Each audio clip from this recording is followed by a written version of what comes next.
Assalamualaikum warahmatullahi wabarakatuh. Alhamdulillah, kita berjumpa lagi dalam siri video, siri penjelasan saya ke atas buku saya sendiri, 90 pelajaran tentang bid'ah. Kita masih lagi membicarakan ayat-ayat Al-Quranul Karim yang melarang bid'ah. Ya. Kenapa? Sebab bid'ah ini bukan saja dilarang oleh satu hadis Nabi SAW, akan tetapi dilarang oleh banyak dalil-dalil lain, termasuklah daripada Al-Quranul Karim itu sendiri. Jadi sebelum ini kita telah pun mengupas, membicarakan ayat-ayat tersebut, dan pada pagi ini, pada sesi ini, kita akan berbicara tentang satu lagi ayat, iaitu daripada surah Al-Ma'idah, surah yang kelima ayat 67.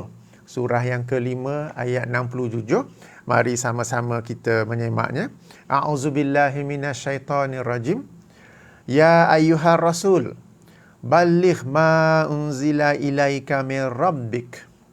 Wa illam taf'al, fama ballaghta risalatahu. Wallahu ya'simuka minan nas. Innallaha la yahdil qaumal kafirin. Wahai Rasul, wahai Muhammad. Okay? Tapi Allah Subhanahu Wa Taala menyeru Muhammad sallallahu alaihi wasallam bukan dengan namanya, bukan Nabi, tapi wahai Rasul. Sebagai mengingatkan bukan saja kepada Muhammad, tetapi kepada kita akan tugas, akan peranan, bahkan peranan utama Muhammad sallallahu alaihi wasallam, iaitu menyampaikan risalah Islam.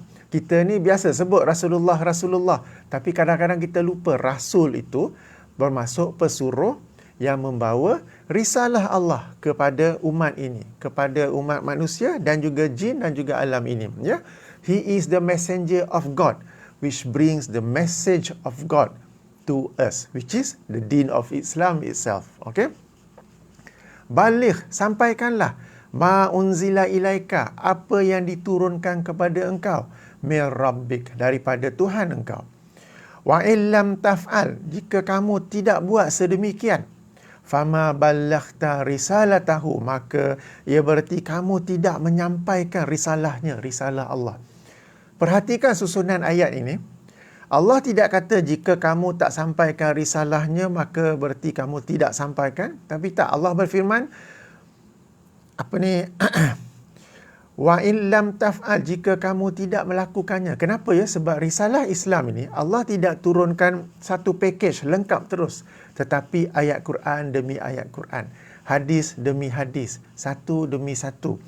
Dan kadang-kadang itu tu bukan sekadar ajaran hadis yang lisan saja, tetapi juga perbuatan, ya. Seperti melalui malaikat Jibril yang mengajar pergerakan solat. Lalu Rasulullah pun menyampaikan kepada kita tentang pergerakan solat itu melalui perbuatannya. Ya, dengan sabda baginda yang masyhur dalam Sahih Bukhari, solatlah kalian sebagaimana kalian melihat aku solat. Jadi baligh ni, sampaikan ni, bukan saja sampaikan secara lisan, tetapi sampaikan juga secara perbuatan terhadap ibadah-ibadah yang ada pergerakan fizikal seperti solat, seperti wudu, seperti tawaf, sa'i dan sebagainya, ya. Tapi perhatikan, ya, Allah berfirman, jika kamu tak melakukannya, tak buat satu je, tak sampaikan satu ayat saja, tak sampaikan satu hadis saja, kesannya ialah fama balaghta risalatahu, berarti kamu tidak menyampaikan risalahnya. Okey, risalahnya tu kalau kita boleh kata 100%, Nabi tak sampaikan 1% saja. Nabi tak sampaikan 0.1% saja daripada apa yang diturunkan kepada baginda. Ia membawa natijah, membawa kesan bahawa Rasulullah tidak menyampaikan risalahnya, risalah Allah. Okey, berdasarkan ayat ini, ianya menjadi dalil bahawa Rasulullah sallallahu alaihi wasallam baginda menyampaikan semua yang diturunkan oleh Allah Subhanahu Wa Taala berkaitan agama Islam. Sebab ia memang baginda seorang pesuruh Rasulullah, pesuruh Allah yang membawa risalah Islam. Saya ulang sekali lagi, He is the messenger of God, the messenger of Allah, which brings the message of Islam to us. Okey? Dan fahaman yang di sebaliknya ialah, seandainya ada sesuatu amalan itu, sesuatu akidah tu, Rasulullah tidak sampaikan kepada kita, baik dengan lisan ke perbuatan, bererti bukan baginda cuai, bukan baginda terlepas pandang, bukan baginda sibuk sangat ke apa ke, tetapi bererti itu sememangnya bukan sebahagian daripada ajaran Islam. Berarti ia sememangnya bukan sebahagian daripada akidah Islam. Berarti ia sememangnya bukan cara kita mentauhidkan Allah. Berarti ia memang bukan cara kita beribadah kepada Allah. Boleh faham tak? Ya, sebab peranan Rasulullah ini ialah menyampaikan apa yang Allah turunkan kepadanya. Bila Rasulullah tidak menyampaikannya, berarti Allah tidak menurunkannya. Bila Allah tidak menurunkannya, berarti ia sememangnya bukan sebahagian daripada risalah Islam, daripada agama Islam ini. Okey? Dan berdasarkan ayat ini, Rasulullah sallallahu alaihi wasallam benar-benar telah menyampaikan semuanya, daripada sekecil-kecilnya, sekecil-kecil zikir keluar tandas misalnya, ghufranaka, pendek saja, kepadalah yang sebesar-besarnya dalam hal akidah, tauhid, ibadah, ya, dan sebagainya. Sampai-sampai baginda sendiri pernah bersabda, dalam sebuah hadis riwayat Imam At-Tabarani dalam Mu'jam Al-Kabir dan dinilai sahih oleh Syekh Al-Albani rahimahullah, baginda bersabda, ma baqiya syai'un, tidak berbaki, tidak tertinggal apa-apa pun, yuqarribu minal jannah, yang menghampirkan, yang mendekatkan kepada syurga, wa yubaidu minan nar, atau yang menjauhkan daripada neraka, illa, melainkan waqad buyyina lakum, demi sesungguhnya telah aku jelaskan kepada kalian, ya. Tidak ada tertinggal, tidak terberbaki apa-apa pun tentang sesuatu akidah ke, sesuatu ibadah ke, yang dapat mendekatkan kita ke syurga atau menjauhkan kita daripada neraka, melainkan sungguh Rasulullah telah pun menjelaskannya kepada kita. Demikianlah lengkapnya risalah Islam yang baginda bawa, lengkapnya, perfectnya tugas baginda sebagai seorang rasul yang telah baginda laksanakan, ya. Jadi berdasarkan ini juga, apabila Rasulullah SAW tidak melakukan sesuatu amal ibadah, tidak mengajar sesuatu amal ibadah, berarti ia sememangnya bukan bahagian daripada agama Islam. Saya bagi contoh, katakan sempena malam nisfu Sya'ban, malam 15 Sya'ban, Rasulullah SAW tidak mengajar secara lisan apa-apa solat yang khusus sempena nisfu Sya'ban, tidak mengajar apa-apa zikir yang khusus sempena nisfu Sya'ban, tidak mengajar apa-apa puasa ataupun apa-apa ibadah yang lain. Bila Rasulullah tidak mengajarnya, okey, berarti memang itu bukan sebahagian daripada Islam. Berarti Allah SWT daripada awal tidak menurunkan apa-apa wahyu tentang adanya ibadah khusus sempena malam nisfu Sya'ban. Berarti Allah sendiri tidak mahu disembah, diibadahi dengan sesuatu, dengan apa-apa ibadah khusus sempena malam nisfu Sya'ban. Okey, boleh faham tak berdasarkan ayat ini? Bila Nabi SAW meninggalkan sesuatu, seperti meninggalkan apa-apa ibadah khusus sempena malam nisfu Sya'ban misalnya, berarti itu memang bukan daripada mesej Islam yang perlu disampaikan. Berarti memang Allah sebelum tu tidak menyampaikan apa-apa mesej Islam untuk baginda sampaikan, dan berarti Allah sendiri tidak mahu dirinya diibadahi dengan apa-apa ibadah ekstra khusus sempena malam nisfu Sya'ban. Ya, kita kena ingat, kita ni beragama Islam, kita sembah Allah. Agama ni Islam yang bagi, agama ni Allah yang bagi, supaya kita dapat menyembah Allah sebagaimana Allah kehendaki, bukan sebagaimana nafsu kita kehendaki, bukan sebagaimana Tok Guru atau Ustaz favourite kita kehendaki. Okey? Jadi berdasarkan ayat ini, kita juga dapat jawab hujah orang-orang yang mencintai bid'ah apabila kita menegur mereka. Mereka berkata, ya, Nabi tak buat, tapi Nabi tak kata jangan buat. Atau mungkin di kalangan para pendengar, para penonton, ya semoga Allah merahmati kalian. Mungkin kalian sendiri pernah beralasan sedemikian dalam diri kalian. Amalan ni memang Nabi tak buat. Tapi Nabi tak kata jangan buat. Okey. Tentang slogan ini, tentang formula ini, asalnya timbul kenapa? Sebab di Malaysia, kebanyakannya, hampir semuanya, kebanyakan amalan-amalan bid'ah itu, amalan tu datang dulu. Bila datang generasi dalil, tanya dalil, baru mereka cari-cari dalil. Kemudian ada sebahagian agamawan yang mencintai bid'ah ini, mereka bijak sikit. Mereka kata, dah aku cari-cari dalil apa susahnya, bagi aku buat satu formula saja. Apa yang Nabi tak buat? Okey? Tak semestinya kita tak boleh buat sebab Nabi tak kata jangan buat. Maka kita menjawab, apabila kalian berkata memang Nabi tak buat, itu sudah cukup menjadi dalil. Apabila memang Nabi tak buat, berarti ia memang bukan sebahagian daripada syariat Islam. Berarti ia memang tidak disyariatkan, tidak diturunkan, tidak diwahyukan oleh Allah Subhanahu Wa Taala kepada Muhammad sallallahu alaihi wasallam untuk disebarkan, untuk diajarkan. Berarti Allah sendiri Subhanahu Wa Taala tidak mahu dirinya diibadahi, disembahi dengan sekian-sekian ibadah. Jadi perkataan kalian itu sendiri memang Nabi tak buat. Itu sendiri sudah cukup menjadi hujah. Kemudian kalian tambah, memang Nabi tak buat, tapi Nabi tak larang daripada buat. Sebenarnya Nabi dah larang, iaitu daripada hadis larangan membuat bid'ah, larangan bid'ah. Tapi hadis tu kalian telah campak dalam tong sampah. Kalian telah mentakwilkannya, telah mentafsirkannya, telah buat macam-macam sampai hadis tu tak ada nilai lagi dah. Sampai hadis tu umpama lalat yang hinggap di hidung lalu ditepis begitu saja. Tapi tak mengapa, kita ada ayat-ayat Quran. Jadi ayat Quran ini, ayat ke-67 surah Al-Ma'idah, sebenarnya adalah dalil, adalah hujah untuk menjawab ke atas kaedah yang mereka beri. Memang Nabi tak buat, tapi Nabi tak kata jangan buat. Sebab bila mereka sendiri mengaku Nabi tak buat, itu sendiri adalah satu hujah, adalah satu dalil agama. Sebab apa? Bila Nabi tak buat, maksudnya Nabi tak ajar, Nabi sendiri tidak buat secara amali, berarti ia bukan, it was never meant to be part of the deen. Ia sememangnya daripada awal tidak dimaksudkan sebagai sebahagian daripada agama Islam.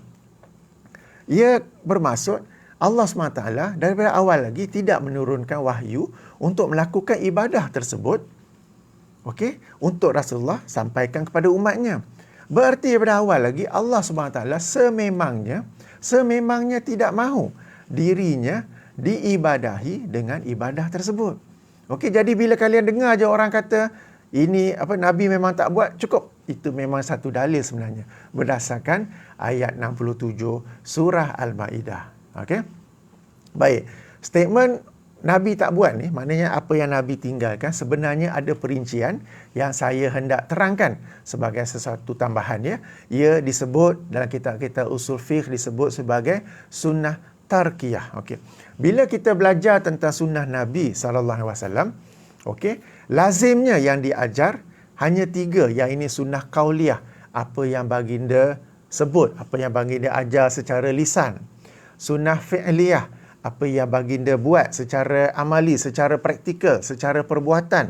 Dan sunnah taqririyah, apabila Nabi SAW lihat para sahabat membuat sesuatu ibadah di hadapan baginda, lalu baginda tak tegur, berarti ianya okey, ianya boleh. Itu namanya sunnah taqririyah. Baginda mempersetujui.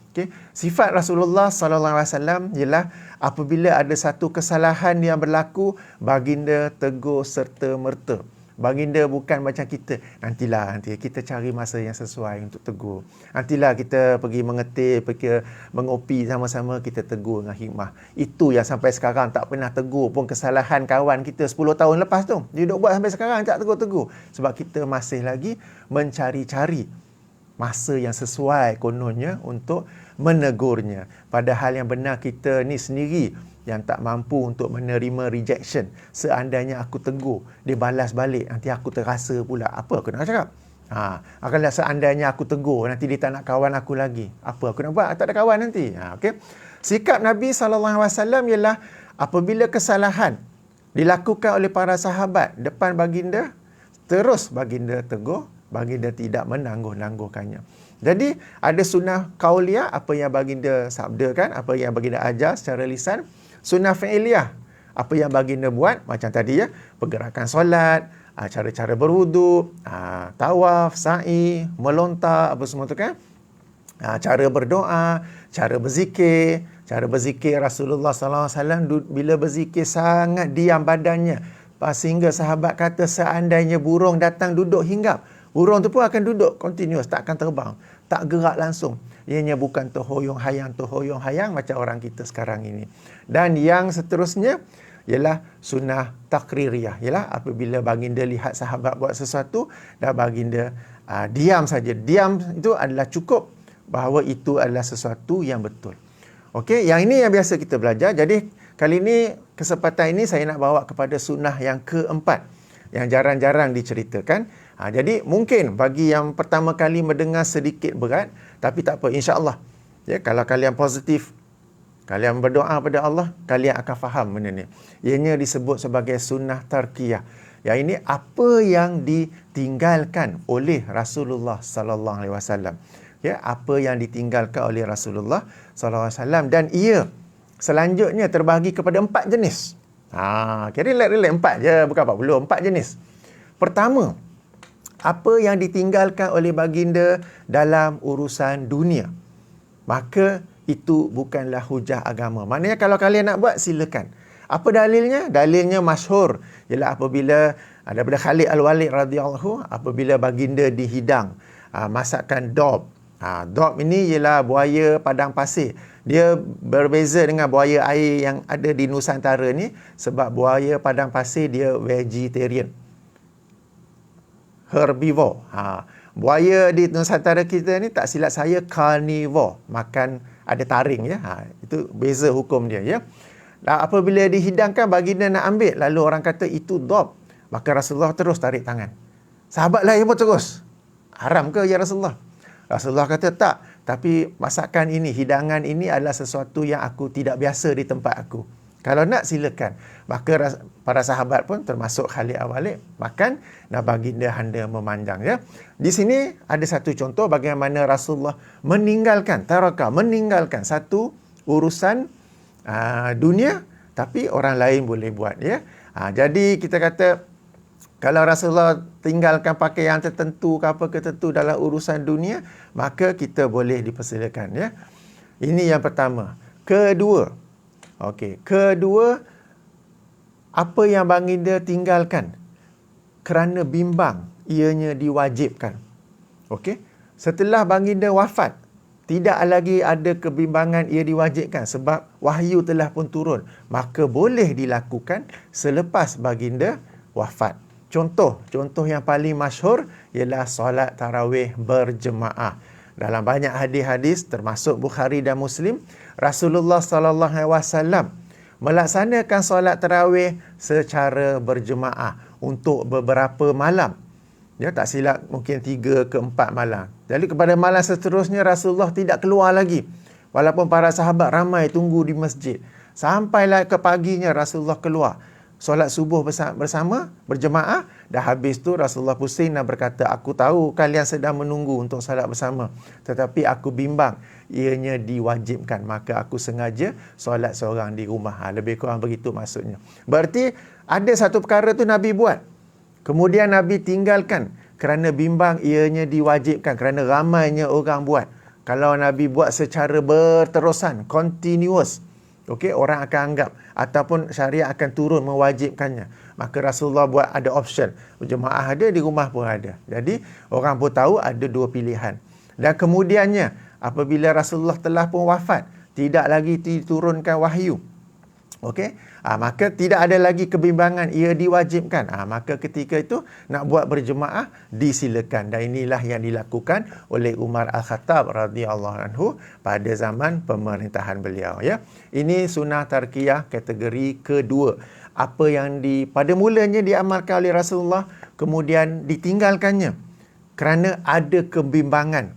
Jika ia dilakukan secara berterusan, akan turun wahyu yang mewajibkannya. Lalu baginda meninggalkannya Pernah buat tapi tinggalkannya. Bila Rasulullah wafat, tidak ada lagi kebimbangan ianya mungkin diwajibkan, maka boleh dilaksanakan, ya. Contoh solat tarawih tadi, bila Rasulullah telah wafat, tidak ada lagi kebimbangan ia diwajibkan secara berjemaah, maka boleh buat secara berjemaah.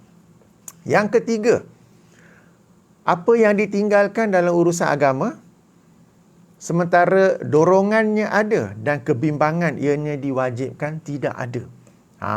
Okey. Sebagai contoh, satu ibadah yang wajib, solat Jumaat, dorongannya ada, suruhan tentang solat Jumaat itu ada.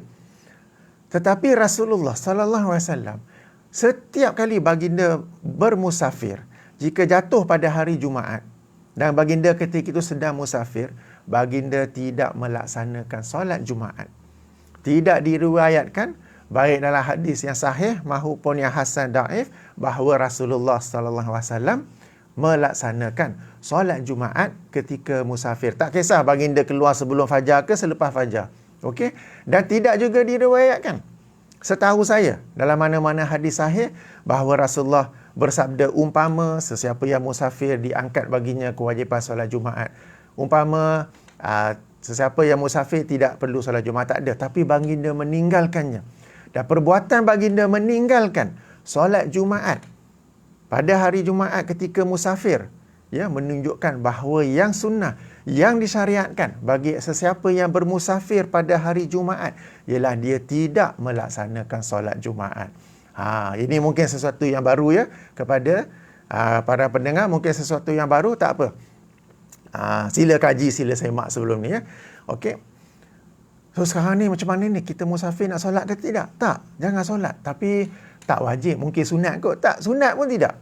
Sebab bila Rasulullah tinggalkan, macam saya dah kupas daripada awal tadi, bererti memang it was never meant to be part of the deen that when you are travelling, when you are in a musafir situation, that you pray the Friday prayers.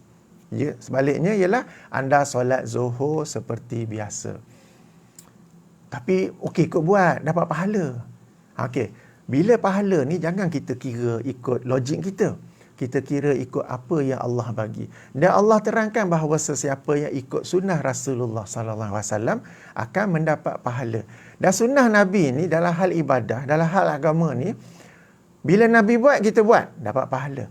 Bila Nabi tak buat, kita pun tak buat, dapat pahala. Jangan Nabi tak buat, kita buat, lepas tu kita anggap dapat pahala. Seolah-olah Nabi ni tak tahu. Padahal Nabi dah cakap tadi, tidak ada yang berbaki. Ya. Apa-apa yang berbaki yang dapat menghampirkan kalian kepada syurga. Kalau solat Jumaat dalam suasana musafir ni dapat menghampirkan ke syurga, Rasulullah akan buat. Kalau Rasulullah nak tunjuk ianya tidak wajib, okey, ada musafir Rasulullah buat, ada musafir tak buat. Sebab banyak musafir kan, musafir dakwah, musafir pergi perang, musafir untuk buat haji, musafir untuk umrah. Kadang Nabi buat, kadang Nabi tak buat. Bila kita terhimpun semua tu, kita tahu, okey, solat Jumaat bila musafir, kadang buat, kadang tak buat, berarti daripada wajib telah jatuh ke sunat. Tapi bila Nabi langsung tak buat, berarti langsung jangan buat. Okey. Jadi pahala itu ialah bila Nabi buat, kita buat. Nabi tak buat, kita pun ikut tak buat. Bahkan mungkin bagi orang-orang yang musafir, dia tidak solat Jumaat, dia dapat dua jenis pahala. Pahala pertama kerana ikut Nabi tak buat. Pahala kedua, kalau dia bermusafir ke satu negara di mana masjid dan suraunya kecil, seperti di Australia ke, di Amerika, di Eropah ke mana ke, sebab itu asalnya negara orang bukan Islam. Lalu sudah ada pun masyarakat Islam, lalu mereka pun membina, mereka tukar kedai jadi masjid ke, rumah jadi masjid ke. Jadi ianya kecil saja. Cukup-cukup untuk mereka. Bahkan untuk mereka pun tak cukup. Sebab umat Islam di situ dah ramai. Masjidnya dia kecil. Di Perth ke, Sydney ke, Auckland ke, Munich ke, Frankfurt ke, sebagai contohlah. Kalian pergi sana, musafir, tak payah pergi. Sebab kalian pergi sana, kalian memenuhi masjid. Padahal biarlah masjid atas surau tu dipenuhi oleh orang yang memang bermastautin di tempat itu, di mana solat Jumaat itu wajib ke atas mereka. Biar mereka pergi, biar mereka dapat solat dengan selesa. Tak payah kalian pergi Masjid tu boleh muat 40 orang je katakan. 30 orang boleh kata. Kalian pergi, bawa kawan 5 orang. 5 lagi yang memang pemas tautin di tempat tu, dia kena solat di luar katakan. Katakan pula time tu winter ke apa ke. Jadi bila kalian sendiri tidak pergi, supaya orang yang memang wajib di lokasi itu pergi, kalian dapat pahala. Sebab kalian kata, aku ni sebenarnya tak payah pergi. Dan aku nak bagi, ada ruang di masjid itu supaya penduduk yang asal di sana yang pergi. Kalian dapat 2 pahala sebab memudahkan sesama umat Islam. Okey. Kalau kalian pergi bermusafir ke Jeddah ke Pakistan ke apa yang memang ada masjid, tak lakut. Tapi ini di negara-negara lain di mana masjid mereka kecil-kecil saja. Lazimnya kedai yang ditukar jadi masjid. Rumah ditukar jadi masjid. Umat Islam di situ dah ramai. Mereka ni mastautin di situ. Mereka ni wajib solat Jumaat ketika di situ. Kita ni yang musafir, wajib pun tidak, sunat pun tidak, tapi kita pergi penuh kat situ tu. Tak? Kalau pergi dengan kawan ke apa ke, kita sebenarnya mengganggu mereka. Ya. Okey, kita dapat pahala di situ insya-Allah. Okey, ini contoh amalan yang wajib. Katakan yang sunat. Tadi saya bagi contoh malam nisfu Sya'ban kan. Tentang malam nisfu Sya'ban ni ada dorongannya. Ada keutamaannya, iaitu sebuah hadis riwayat Imam Ahmad dan lain-lain. Asalnya daif, tetapi ia memiliki banyak jalan periwayatan. Syekh Syu'aib Al-Arnaud rakan-rakannya dalam semakan ke atas Musnad Ahmad menyenaraikan 16 jalan periwayatan. Semuanya ada kelemahan, tapi mereka berkata ia saling menguat antara satu sama lain hingga boleh diangkat ke darjat hasan, ya. Hasan li ghairihi disebutkan, ya. Di mana diriwayatkan bahawa Rasulullah sallallahu alaihi wasallam bersabda, bermaksud Allah memerhatikan para hamba-Nya, para makhluknya pada malam nisfu Sya'ban dan mengampunkan mereka asalkan mereka itu bukan orang musyrik dan tidak saling bermusuhan. Allah memerhatikan para makhluknya pada malam nisfu Sya'ban dan mengampunkan mereka asalkan mereka tidak musyrik, tidak mensyirikkannya dan tidak saling bermusuhan. Ada dorongannya di situ. Dan bila ada Allah duk memerhatikan, apa salahnya kalau aku sembahyang sunat? Apa salahnya kalau aku ni? Akan tetapi Rasulullah meninggalkan. Tak suruh secara lisan, tak buat secara praktikal. Apa-apa solat sunat ke, apa-apa puasa ke, apa-apa zikir ke, istighfar ke, yang khusus sempena malam nisfu Sya'ban. Yang ada ialah apa yang baginda buat setiap malam, seperti berqiyamul lail pada baki 1/3 malam ke, jika jatuh pada hari Khamis memang puasa, tapi bukan puasa nisfu Sya'ban tapi puasa pada hari Khamis. Apabila adanya dorongan, adanya hadis yang terangkan keutamaan malam nisfu Sya'ban, tapi Rasulullah sallallahu alaihi wasallam sebagai pembawa risalah Allah, as a messenger of God, tidak mengajar, tidak mengamalkan apa-apa ibadah khusus sempena malam nisfu Sya'ban, bererti tidak ada apa-apa amalan khusus sempena malam nisfu Sya'ban. Itu sendiri sudah menjadi dalil. Sehingga apabila kalian turut meninggalkan apa-apa amalan pada malam nisfu Sya'ban, insya-Allah kalian juga mendapat pahala. Sebab apa Nabi buat, kita buat. Apa Nabi tak buat, dalam urusan agama, apa Nabi tak buat, kita pun tak buat juga. Habis tu kalau tengok bola ke, daripada tidur ke, kan lagi baik buat tu. Tak. Kita dalam Islam, jangan ikut teori kita. Jangan ikut kesukaan kita. Kalau kalian nak tengok bola sekarang ni, ada bola ke apa kan, tengok tak apa. Kalau nak buat tak apa. Sebab daripada you buat satu amalan yang you sangka-sangka ada pahala, tapi adalah sebaliknya. Jadi adalah sesuatu yang kita kata perlu disemak, perlu diperhatikan, ya. Jadi bila Rasulullah tinggalkan, meskipun ada dorongan di situ dan tidak ada kebimbangan ia diwajibkan apa ke, Rasulullah tinggalkan, bererti memang tidak disyariatkan apa-apa amalan sunat pada malam nisfu Sya'ban. Demikian jugalah pada malam-malam lain ke apa ke. Saya bagi contoh lain, zikir selepas solat pula. Zikir selepas solat, ya. Okey. Zikir selepas solat memang sesuatu yang dianjurkan dalam agama. Ada dorongannya, ya. Surah Al-Nisa ayat 103. Jom kita tengok. Surah An-Nisa ayat 103 di mana Allah SWT berfirman, A'udzubillahi minasyaitonirrajim. fa iza qadaitumus shalah, maka apabila kalian selesai daripada solat, fazkurullah, maka zikirlah, berzikirlah kepada Allah, qiyaman, sama ada secara berdiri, wa qu'udan, atau secara duduk, wa ala junubikum, atau ketika berbaring di tepi badan, atau dalam kataan berbaring. Jadi ada suruhan untuk berzikir selepas solat. Bukan suruhan biasa-biasa tau. Sebab ayat 103 ni, kalau kita rujuk ayat sebelum dan ayat selepas, ia sebenarnya berbicara tentang solat khauf. Solat ketika takut dalam peperangan. Solat ketika sedang diancam oleh musuh dalam peperangan. Ada tata cara solatnya yang istimewa, yang khusus untuk itu. Solat perang ni pun, ketika diancam musuh ke apa ke, lepas solat perang pun Allah suruh zikir.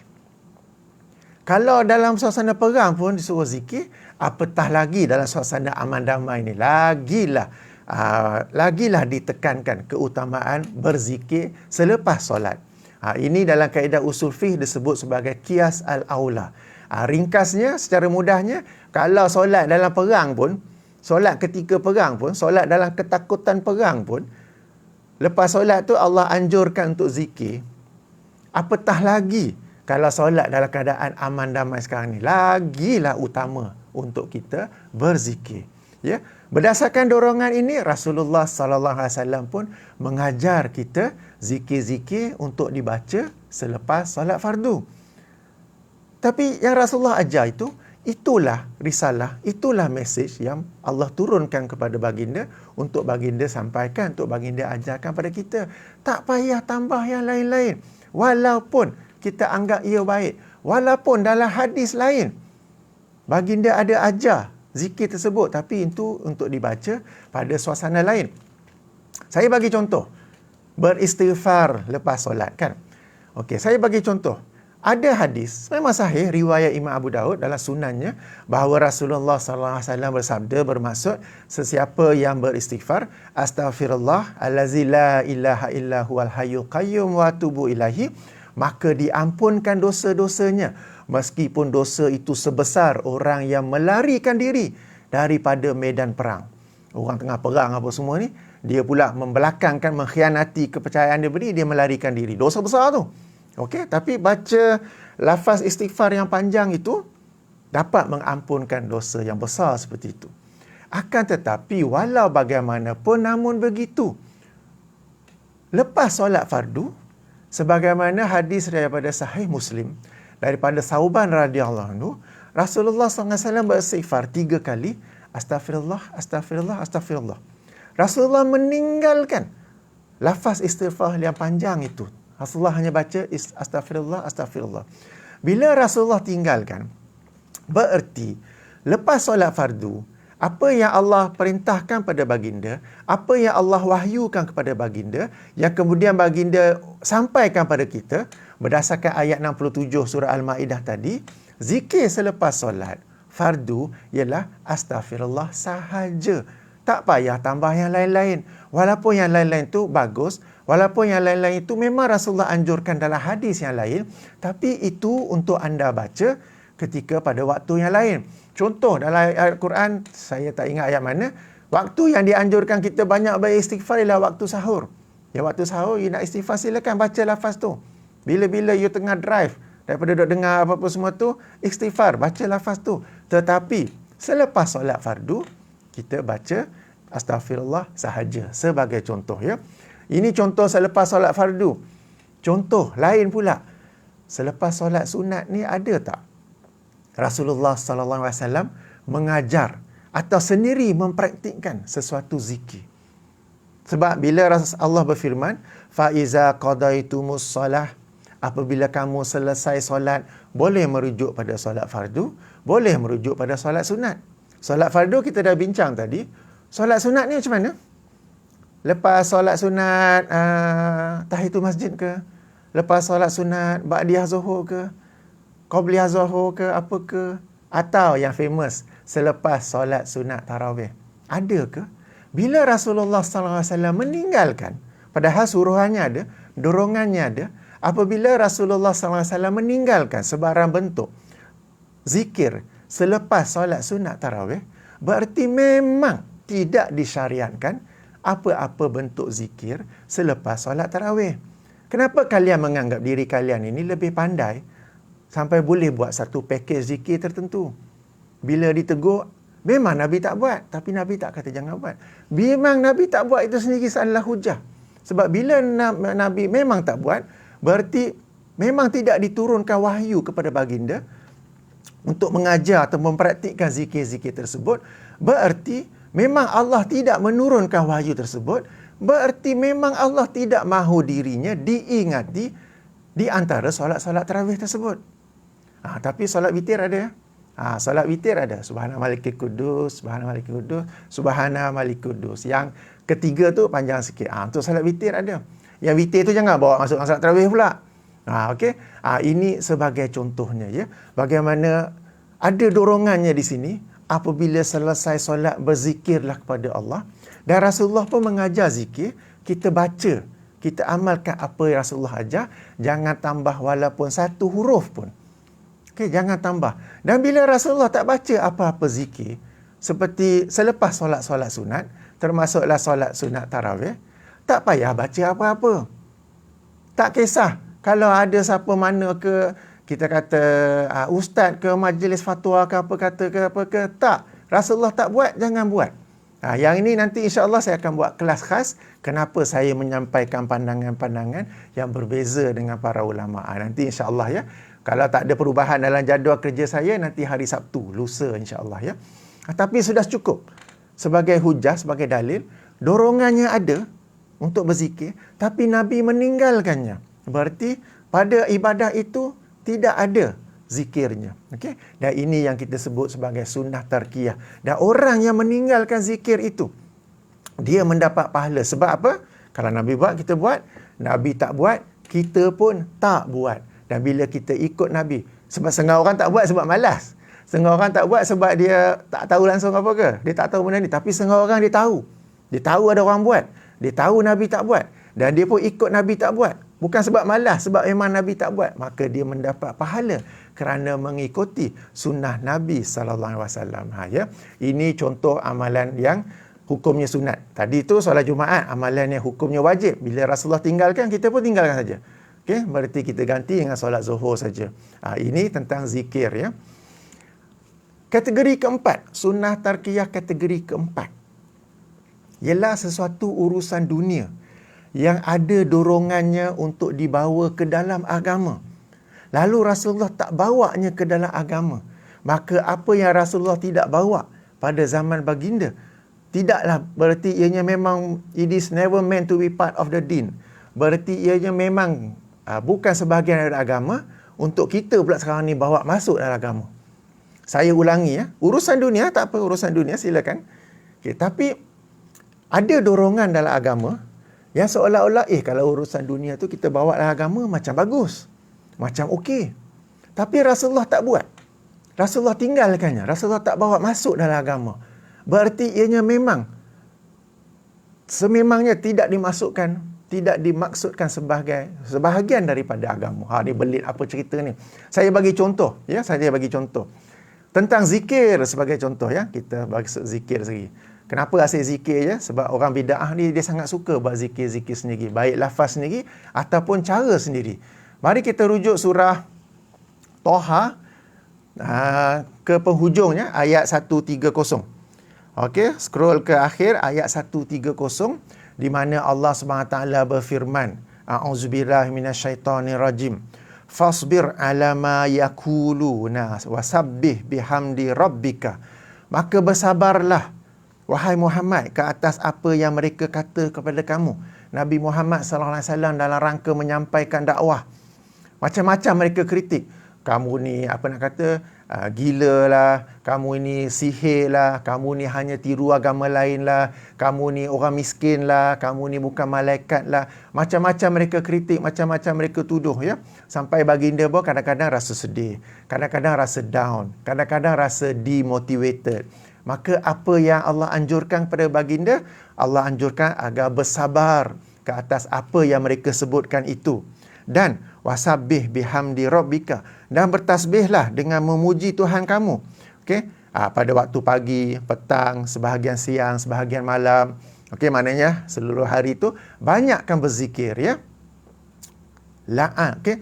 Akhir ayat itu, la'allaka tarda, agar dengan itu engkau tarda, engkau reda, engkau senang di dunia dalam menghadapi tuduhan-tuduhan itu, senang juga di akhirat kerana mendapat balasan daripada Allah Subhanahu Wa Taala. Okey, la'allaka tarda, agar supaya engkau tenang, engkau rasa senang. Bukankah muzik itu sesuatu yang menggembirakan, sesuatu yang menenangkan, sesuatu yang mentenangkan? Dan muzik serta nyanyian ada pada zaman Rasulullah sallallahu alaihi wasallam, tetapi dalam kita kata suasana yang terhad. Okey, terhadap nyanyian dan muzik ini kemudiannya ada pula hadis-hadis yang melarang, dan di sini adanya beza pandangan di kalangan para ilmuwan. Apakah sebab mereka berbeza pandangan tentang darjat hadis-hadis tersebut? Okey, dan kemudian kalau sahih pun mereka berbeza pandangan tentang apakah hadis itu melarang nyanyian dan muzik secara total ataupun secara bersyarat. Kalau ia berserta dengan wanita, kalau ia berserta dengan arak, kalau ia melalaikan apakah. Okey, itu perbincangan fiqh, letak tepi. Saya bukan nak bawa itu.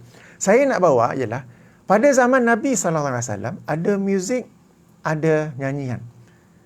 Dan baginda pun ada urgensi, ada dorongan di sini untuk berzikir sebagai satu, kita kata apa? Satu bentuk mencari ketenangan. Orang biasa kata muzik ni sumber ketenangan, sumber you feel relax. Rasulullah SAW tidak pernah membawa muzik itu, nyanyian itu ke dalam Islam. Sehingga baginda pun berzikir dan menggerak-gerakkan badan sambil menari ke apa ke. Apa yang disebut sebagai sekarang ini sebagai qasidah ke, atau apa yang disebut sebagai tarian-tarian zikir ke. Itu muzik, tarian, nyanyian ada pada zaman Nabi. Dorongan untuk berzikir, untuk la'allaka tarda, untuk merasa tenang pun ada. Tapi Rasulullah tidak ambil nyanyian dan muzik itu untuk dibawa ke dalam Islam. Agar dengan itu, sambil zikir itu, zikir dengan alunan irama, dengan menyanyi, dengan menggerak-gerakkan badan, ataupun yang pusing-pusing pakai baju lelaki, pakai baju skirt, lepas tu bila pusing-pusing skirt tu kembang. Tak sebut siapa ya. You pakai baju ada skirt, begitu you pusing-pusing, skirt tu kembang. Lepas tu ramai-ramai buat betul, nampak macam cantik. Kan? Okey? Itu Rasulullah tak bawa masuk dalam Islam. Berarti apa yang Rasulullah tinggalkan dalam urusan dunia, ya, yang nampak macam baik bawa dalam Islam, berarti kalau Rasulullah tak bawa, berarti ia sememangnya tidak dimasukkan untuk dibawa dalam Islam. Jangan bawa masuk. Ya, saya ulangi ya. Anjuran untuk berzikir ada. Tujuan berzikir itu ialah untuk memberi kita ketenangan. Pada zaman Nabi, nyanyian ada, muzik ada, tapi Rasulullah SAW tidak pernah membawanya masuk sebagai salah satu cara zikir. Tidak pernah menjadikan qasidah sebagai salah satu cara untuk menghampirkan diri kepada Allah, sebagai salah satu cara untuk berzikir demi mencapai objektif zikir la'allakum tarda. Okey, bila Rasulullah meninggalkannya, berarti ia sememangnya bukan daripada syariat Islam, dan apa yang tidak menjadi syariat Islam pada zaman Nabi bukanlah juga syariat Islam pada zaman kita. Okey. Walaupun orang kata zikir secara berlagu, qasidah apa semua tu, lirik dia kita bincang kemudian. Apa semua, tapi Rasulullah tak bawa masuk zikir apa semua tu dengan bentuk nyanyian dan tarian. Apa yang tidak dibawa masuk oleh baginda, berarti it was never meant to be part of the deen. Jangan bawa masuk. Bawa masuk, itulah bid'ah yang merosakkan agama. Bukan sekadar nyanyian. Ada satu lagi saya nak bawa perhatian kepada para pendengar. Satu lagi ya, mari kita rujuk surah An-Nahl. Surah An-Nahl di akhir juga ayat 125. Ayat 125 di mana Allah Subhanahu taala berfirman, ud'u ila sabili rabbika. Serulah, dakwahlah kepada jalan Tuhan kamu. Islam ini ya. Bil hikmati wal mau'izatil hasanah. Dengan hikmah dan dengan pengajaran yang baik. Mau'izatil hasanah ya. Maknanya ada dorongan kepada Rasulullah SAW untuk berdakwah dengan cara yang terbaik. Macam-macam cara boleh, tapi buat asalkan baik. Okey, dalam macam-macam kebaikan tu, hikmah ke wal mauizati hasanah, Rasulullah sallallahu alaihi wasallam tidak pernah menjadikan nyanyian sebagai satu bentuk berdakwah. Padahal urgensi, padahal dorongan, padahal kepentingan untuk berdakwah itu ada. Sama ada untuk menjemput orang bukan Islam kepada Islam, atau menjemput orang yang sudah masuk Islam tetapi untuk islah, perbaiki dirinya. Pada zaman Nabi ada nyanyian, pada zaman Nabi ada muzik, tapi Nabi tak pernah menjadikan semua itu sebagai satu bentuk dakwah kepada orang-orang.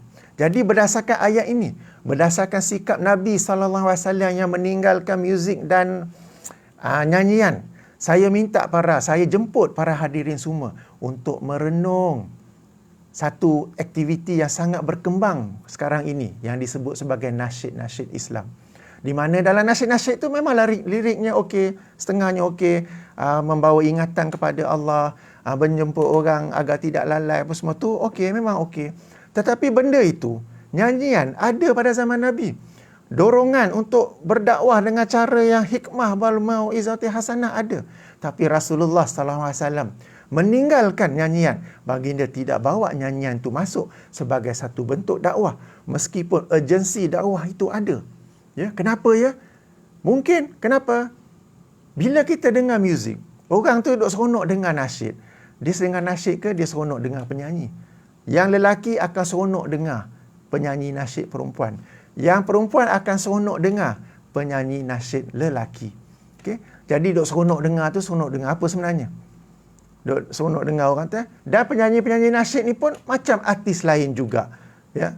Sekadar yang saya tahu, mereka pun profil, ada ambil gambar, letak di gambar CD mereka ke, di majalah hiburan ke apa ke. Lelaki suka tengok, penyanyi nasyid ni. Ya, memang tutup aurat, okey bagus tutup aurat, tapi seronok tengok. Yang perempuan pula duk seronok tengok penyanyi nasyid lelaki. Okey, jadi seronok dengan nasyid itu, seronok dakwah Islam ke, seronok dengan penyanyi-penyanyi itu. Itu yang pertama.